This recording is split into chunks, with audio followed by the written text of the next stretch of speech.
I'm here with Marvin Williams Sr., the author of the book Secondary Break, an NBA Dad's Story. So you were born in 1964, and you basically opened the book talking about growing up at the tail end of the 1960s and being inspired by Black leaders, from Malcolm X to the Black Panthers.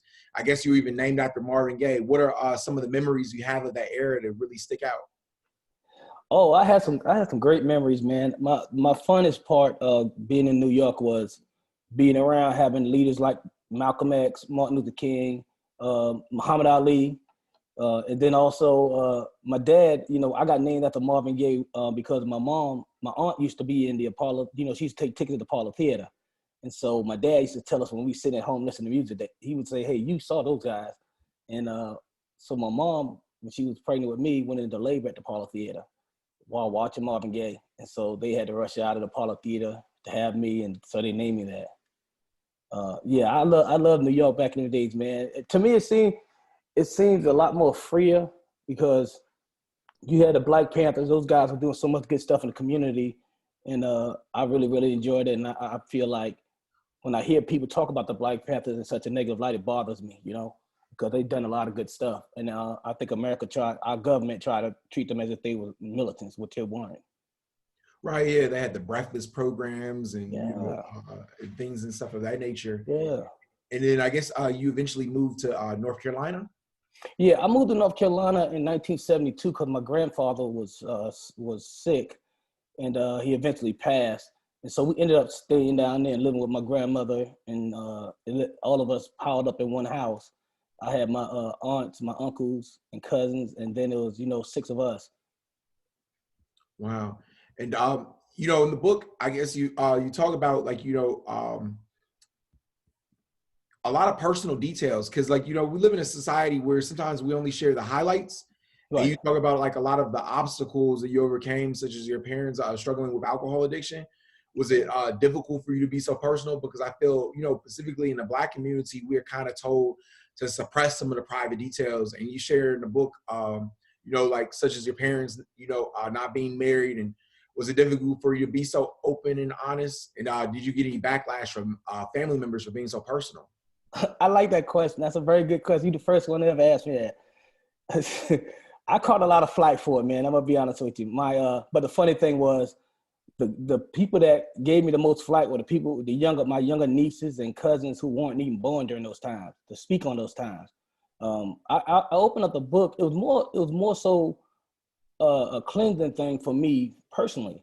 I did it because I want to grow as a person. I try to grow every day as a person, and I always like to reflect back on my life to look and see where I started from and to where I'm at, and to be thankful.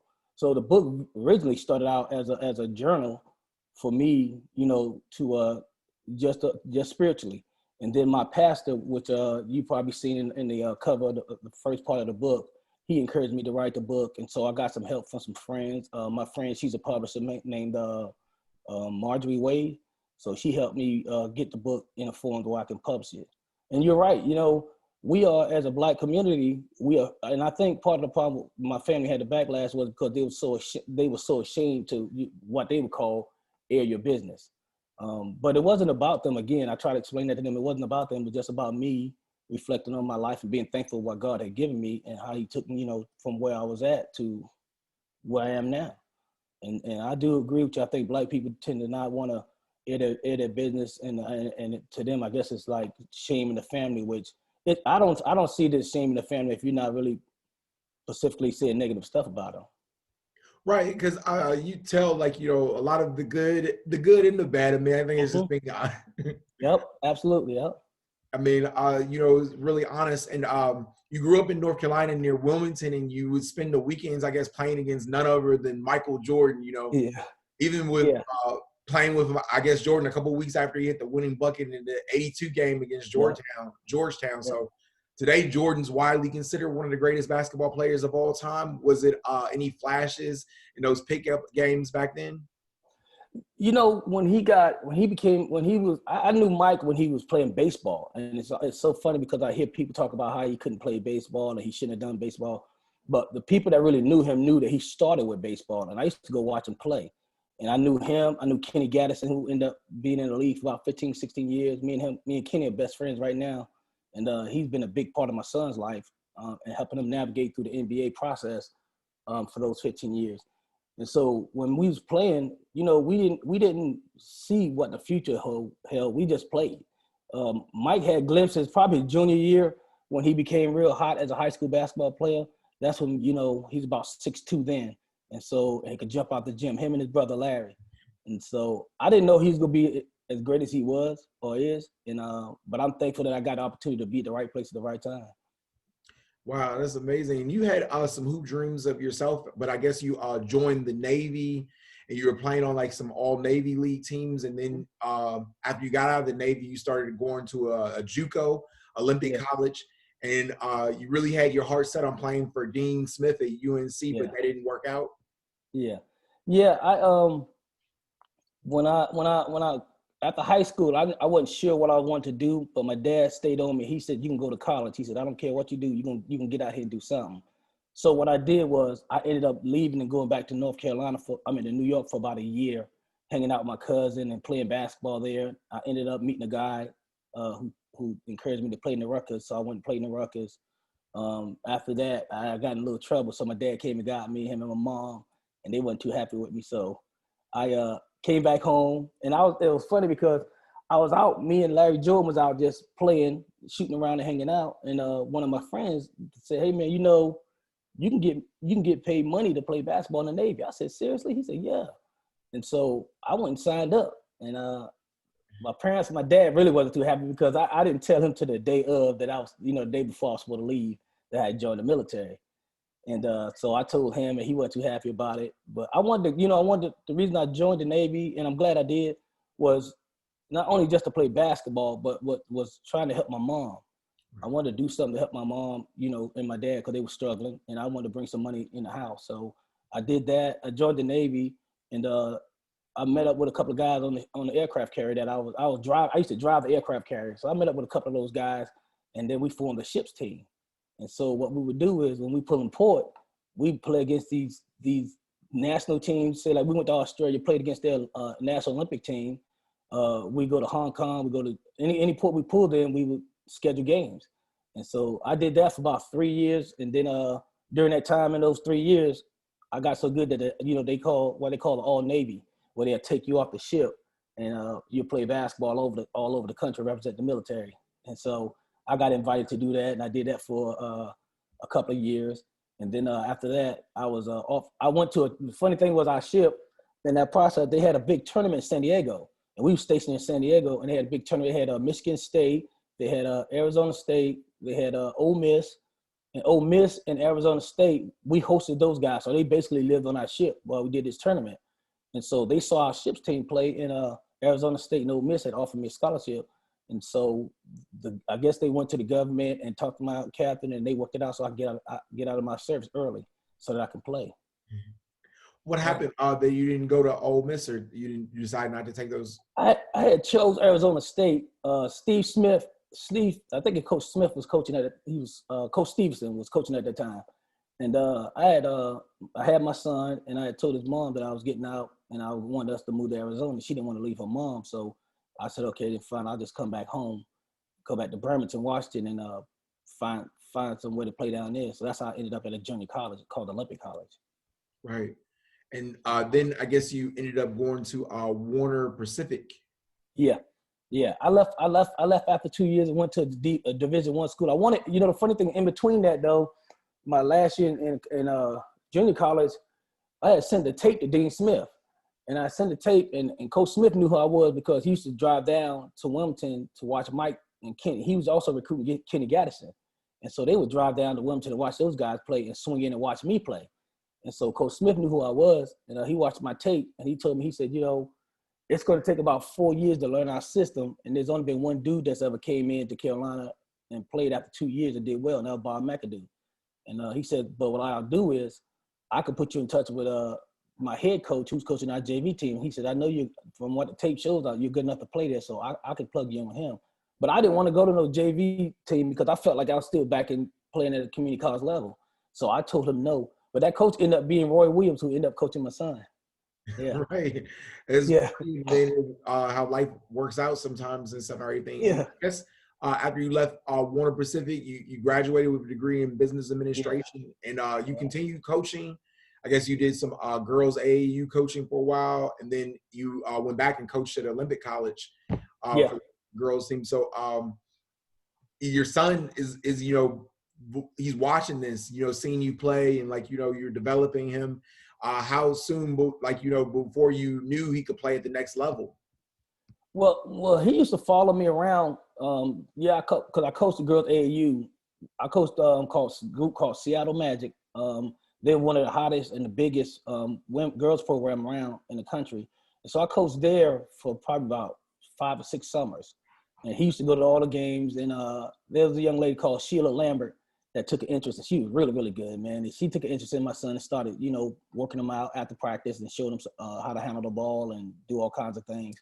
And so my son approached me one day and he said, "Dad, I want you to coach me." And I was like, "Well, I'm gonna tell you this. I'm not gonna make you do something you don't want to do. But if you want to learn, I'll be glad to teach you. But you got to come to me and ask me to do the work, and I'll do it. But I'm not gonna put you in a position to feel like you're forced to play." And then I knew that I had to do something for him, because that was really at that time, because of my financial situation for jobs.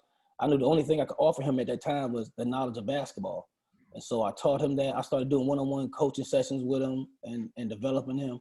And then when he was about 12, he was about 6'4", 6'5". And I remember playing against him out in the park one day in the one-on-one session. And I did this move, and I was quick enough I knew I could get past him. So I got past him, but I got to the basket and I stopped and picked up my dribble. He took like basically one drop step, and he was there at the basket with his hands spread out about to block my shot. And then I looked up and I realized, man, this dude is big.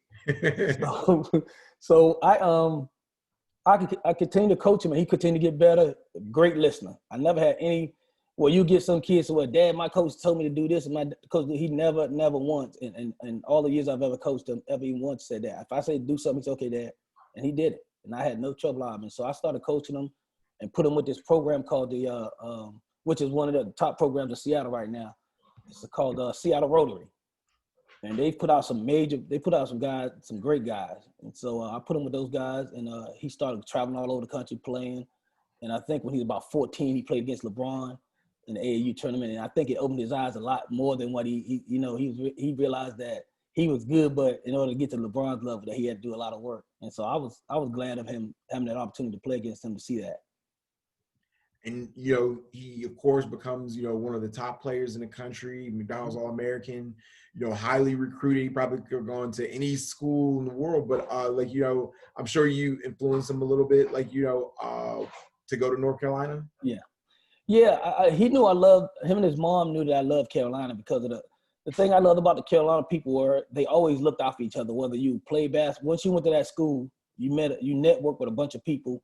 And I always knew once he got into that school, whether he went to the league or not, he would have an opportunity to network with some people and get a good job, because they always, like I said, the Carolina guys always looked out for each other.